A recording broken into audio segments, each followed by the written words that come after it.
ఆర్ఎస్ఎస్ని తాను అధికారంలోకి వస్తే నిషేధించాలన్నటువంటిది రాహుల్ గాంధీ లక్ష్యం. గతంలో నిషేధించారు ఆర్ఎస్ఎస్ని. నిషేధించిన ప్రతిసారి అది నాలుగింతల శక్తివంతమై ఎదిగింది.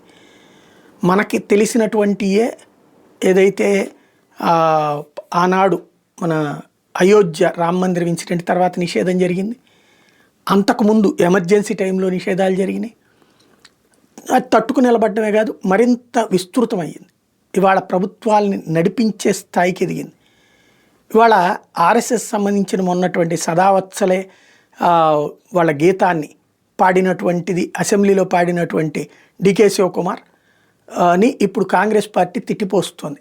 అధినాయకత్వం నుంచి గట్టిగా మందలింపు వచ్చినట్టు. దాంతో అబ్బెబ్బే వాళ్ళ గురించి అంతా తెలుసు, వాళ్ళు మంచోళ్ళు కాదని నేను చెప్పడం కోసమే నేను అసెంబ్లీలో మాట్లాడుకొచ్చాను, దాన్ని ఆర్ఎస్ఎస్ని అట్టే పరిస్థితుల్లో ఎదగనీయను అని చెప్పుకొస్తూ నేను కాంగ్రెస్లోనే పుట్టాను, కాంగ్రెస్లోనే పెరుగుతాను, కాంగ్రెస్లోనే చస్తానంటూ సెంటిమెంటల్ డైలాగులు వాడుతున్నాడు ఆయన.